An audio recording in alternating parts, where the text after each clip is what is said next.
आज मेरे बेटे की खुशी 7वें आसमान पर है क्योंकि मैं सिर्फ 2 चीज़ों को इस्तेमाल करके बना रही हूँ गणेश चतुर्थी स्पेशल मोदक की रेसिपी।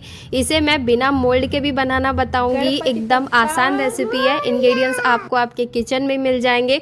बच्चों की खुशी 7वें आसमान पर पहुँच जाती है जब घर में मोदक बनते हैं। तो बहुत दिन से आपके डिमांड आ रहे थे दीदी मोदक की रेसिपी लेकर आओ, तो चलो बनाते हैं मोल्ड के भी और बिना मोल्ड के भी। उससे पहले आप सभी को मेरी तरफ से गणेश चतुर्थी की बहुत बहुत सारी शुभकामनाएं।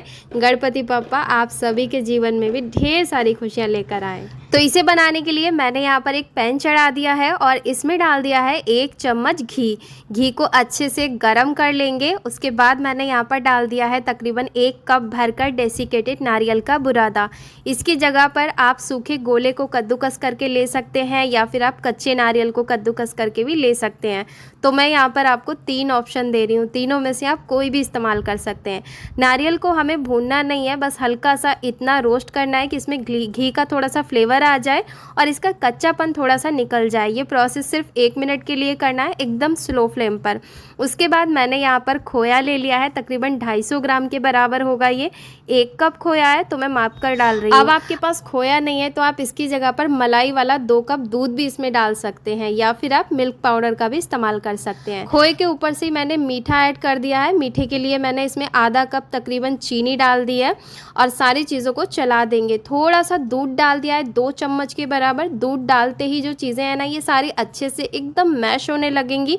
मतलब खोए को मेल्ट होने में थोड़ा टाइम लग रहा था, तो आप इसमें दूध या फिर थोड़ा सा पानी डाल देंगे ना तो ये बहुत जल्दी से एकदम मेल्ट हो जाएगा खोया वगैरह। अब मैंने इसमें सिर्फ डेसिकेटेड नारियल डाला है और खोया डाला है, इसके अलावा और कुछ भी नहीं डाला है। बस थोड़ा सा दूध डाला है जिसकी जगह पर आप पानी इस्तेमाल कर सकते हो और साथ ही साथ मीठे के लिए चीनी तो जाएगा ही जाएगा। आप चाहो तो गुड़ भी डाल सकते हो अगर आप मीठा चीनी नहीं खाना चाहते हो तो। उसके बाद मैंने फ्लेवर के लिए इसमें इलायची कूट कर डाल दी है। 2-3 इलायची अच्छे से डालिएगा, इसमें फ्लेवर बहुत बढ़िया आएगा। उसके बाद इसे ना 3-4 मिनट के लिए या फिर 5 मिनट के लिए मीडियम फ्लेम पर हमें पका लेना है, मतलब भून लेना है, ताकि दोनों चीज़ें अच्छे से मिक्स हो जाएं आपस में और एक थिक सा डो तैयार हो जाए। बिल्कुल भी डो को हमें पतला नहीं रखना है, एकदम सॉगी नहीं होना चाहिए, एकदम सुखा लेना है इस डो को। मतलब जैसे कि आप पेड़ा वगैरह कोई भी बनाकर देख लीजिएगा, हाथ पे चिपकना नहीं चाहिए, डो ऐसा होना चाहिए। उसके बाद मैंने इसे एक प्लेट में डाल दिया है ठंडा करने के लिए और जब तक ये ठंडा होगा हम इसके लिए स्टफिंग तैयार कर लेंगे। तो इसे पंखे की हवा में रखते हैं और इधर वापस से मैंने फिर से उसी पैन में 1 चम्मच घी और डाला है। सिर्फ 2 चम्मच घी ही लगेगा पूरे मोदक की रेसिपी में। थोड़े से नट्स डाल दिए कट करके, जिसमें काजू है, बादाम है। अब इसमें ड्राई फ्रूट आप अपनी चॉइस के अकॉर्डिंग डालिएगा। ज़्यादा डालना चाहते हैं, किशमिश डालना चाहते हैं, कुछ और भी डालना चाहते हैं वो भी आप डाल सकते हैं। तो हल्का सा ड्राई फ्रूट को भूनकर मैंने हल्का क्रंची कर लिया है। उसके बाद मैंने आधा कप इसमें खोया डाल दिया है। अब डाल रही हूँ इसमें मीठा। तो मीठे के लिए मैंने यहाँ पर ब्राउन शुगर का इस्तेमाल किया है, इसकी जगह पर आप गुड़ डाल सकते हैं। चीनी मत डालिएगा क्योंकि हमें ये स्टफिंग थोड़ी सी येलो बनानी है, मतलब एकदम जैसे गुड़ वाली स्टफिंग होती है ना वैसी बनानी है। तो गुड़ मेरे पास था नहीं आज, आप इसकी जगह पर गुड़ ही डालिएगा, चीनी मत डालिएगा। उसके बाद थोड़ा सा 1 चम्मच दूध मैंने इसमें और डाल दिया था ताकि जो खोया है ना वो जल्दी से मेल्ट हो जाए। अब जैसे ये मेल्ट होगा ना तो ये बहुत पतला पतला सा दिखाई देगा, तो मैंने इसे जल्दी से थिक करने के लिए 2-3 चम्मच के बराबर डेसिकेटेड नारियल का बुरादा डाल दिया है। इससे जो भी इसके अंदर पानी वगैरह है ना वो जल्दी से एब्जॉर्ब हो जाएगा और इसमें ज़्यादा टाइम नहीं लगेगा थिक होने में। तो ये भी पूरी तरह से थिक हो चुका है। कोई भी एक छोटा सा पेड़ा बनाकर आप देख लीजिएगा कि वो हाथ पर ना चिपके, बस तब तक आपको इसे भूनना है। तो ये तैयार है पूरी तरह से और इसे भी निकाल कर ठंडा कर लेंगे। और अब ये अच्छे से ठंडा हो गया है। जैसे ये ठंडा होगा ना तो इसके हम छोटे छोटे इस तरह के पेड़े बनाकर रख लेंगे। इससे मोदक बनाने में बहुत आसानी होगी। तो मैंने यहाँ पर दोनों अलग अलग ले लिए हैं ताकि एक दूसरे में मिक्स ना हो, नहीं तो जो मोदक का कलर है वो अलग अलग चेंज हो जाएगा। और अब मैंने यहाँ पर मोदक का मोल्ड ले लिया है। ये आपको किसी भी ग्रोसरी दुकान पर मिल जाएगा। इसको अच्छे से वॉश करके सुखा लिया था मैंने। उसके बाद मैंने इस पर डाल दिया है थोड़ा सा घी, बहुत थोड़ा सा, जो कि हमें सिर्फ एक बार ही डालना है। उसके बाद हमें डालने की इसमें ज़रूरत ही नहीं पड़ेगी क्योंकि जो डो है उसी में घी का मॉइस्चर आ जाएगा बाद में जब हम मोदक बनाएंगे तो। और अब इसमें थोड़ा थोड़ा इस तरह से बैटर डालेंगे, मतलब जो हमने बनाकर तैयार किया है डो मोदक के लिए वो डालेंगे और उंगली की मदद से ना इस तरह से इसे प्रेस करेंगे हल्के हल्के हाथों से। मतलब हर तरफ से इसे चिकना कर लीजिएगा, ताकि जो मोदक है वो ना बाहर की साइड से एकदम अच्छे से चिकना तैयार हो, डिज़ाइनदार बनकर। उसके बाद जो हमने स्टफिंग वाले लड्डू बनाए थे ये छोटे छोटे, वो हम डाल रहे हैं।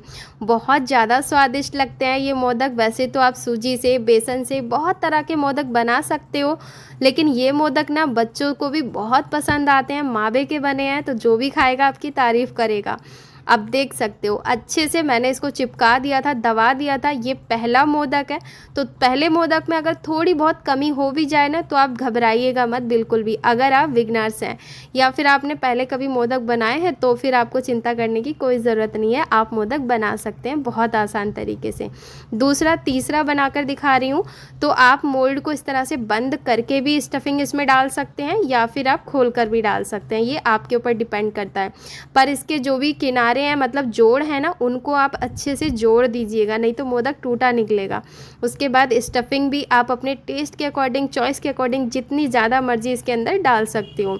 और फिर अंदर से मतलब ऊपर से भी इसको इस तरह से सफ़ेद वाली स्टफिंग से बंद कर देंगे। तो ये तैयार है हमारा तीसरा मोदक बनकर। इतनी ज़्यादा खुशी हो रही है ना मुझे देखकर, बहुत ही ज़्यादा अच्छा लग रहा है। मतलब मेरी एक्सपेक्टेशन से भी कहीं ज़्यादा एकदम अच्छे मोदक बनकर तैयार हुए हैं। अगर आपके पास मोल्ड है तो मोदक बनाना आपके लिए बहुत आसान है, आप झटपट मोदक बना सकते हैं। पर कई बार कुछ लोगों के पास मोल्ड नहीं होता है, तो आप इसी तरह के मोदक कैसे बना सकते हैं, सेम इसी डो से, मतलब किसी भी तरह के डो से आप मोदक बना सकते हैं। तो वो भी तरीका मैं अभी आपको बताऊंगी। सबसे पहले मैंने यहाँ पर इसी सांचे से एक तरह के ही एक बराबर मोदक बनाकर तैयार कर लिए। अब मैं आपको इसी साइज में और सेम इसी तरह का और बिना मोल्ड का मोदक बनाना बताऊंगी इसी स्टफिंग से। तो चलो बनाते हैं फटाफट। तो इसके लिए मैंने यहाँ पर डो ले लिया है और डो को थोड़ा सा चिकना करके इस तरह का हम कटोरी शेप दे देंगे और उंगली से इसे अंदर की तरफ प्रेस करेंगे। ये जो स्टफिंग है, मतलब बाहर की जो लेयर है ना, बिल्कुल भी फटनी नहीं चाहिए, मतलब अंदर की स्टफिंग दिखनी नहीं चाहिए। इतनी स्टफिंग आप लीजिएगा। उसके बाद इसे इस तरह से मोमोज की शेप दे देंगे, जैसे हम पराठा बंद करते हैं ना, बिल्कुल वैसे ही। ऊपर थोड़ी सी चोंच निकाल दी है मैंने और अब एक चम्मच ले लिया है। चम्मच की मदद से हमें इस तरह से इस पर डिज़ाइन बना देने हैं। आप यकीन मानिएगा बिल्कुल भी आपको पता ही नहीं लगेगा कि हमने इसे बिना मोल्ड के बनाया है। बाद में जैसे ही आप डिज़ाइन बना दें तो ऊपर की चोंच एकदम सही कर दें और आप देख सकते हो, आपको लगेगा ही नहीं कि कौन सा मोदक इसमें बिना मोल्ड का बना हुआ है, एकदम सेम ही लग रहा है ना। तो आप इसी तरह से बिना मोल्ड के भी मोदक बना सकते हो। अब आप इस पर डेकोरेशन अपने अकॉर्डिंग कर सकते हो, जो भी आपके पास है। ड्राई फ्रूट की कतरन लगा सकते हो, चांदी का बरक, केसर के धागे, जो भी आपको पसंद हो वो आप लगाइएगा, ये आपकी चॉइस है। मुझे जैसे अच्छे लगे मैंने लगा दिए हैं, ताकि मोदक एकदम स्पेशल लगने चाहिए। और ये देखिए थोड़ी देर मैंने इनको रख दिया था फ्रिज में, तो उसके बाद ये बहुत अच्छे से सेट हो गए। और अभी ध्रुव आ गया था खेल कर और आते ही बस उठा लिए थाली। पप्पा मोरिया, गणपति पप्पा मोरिया। तो बच्चों की खुशी तो सातवें आसमान पर पहुंच ही जाती है जब भी मोदक वगैरह जैसी चीज़ें इनको मिल जाएं। लड्डू हो, मोदक हो, बच्चों को बहुत पसंद होते हैं और बच्चों का मन खुश हो जाता है देखकर। तो जी मेरी गणेश चतुर्थी की तैयारी पूरी है। आप सबकी कैसी है बताइएगा, और रेसिपी आपको पसंद आई है तो इस गणेश चतुर्थी इसे ज़रूर से ट्राई कीजिएगा। मैं मिलूँगी एक और रेसिपी के साथ। Bye bye, take care and Ganpati Bappa Moriya.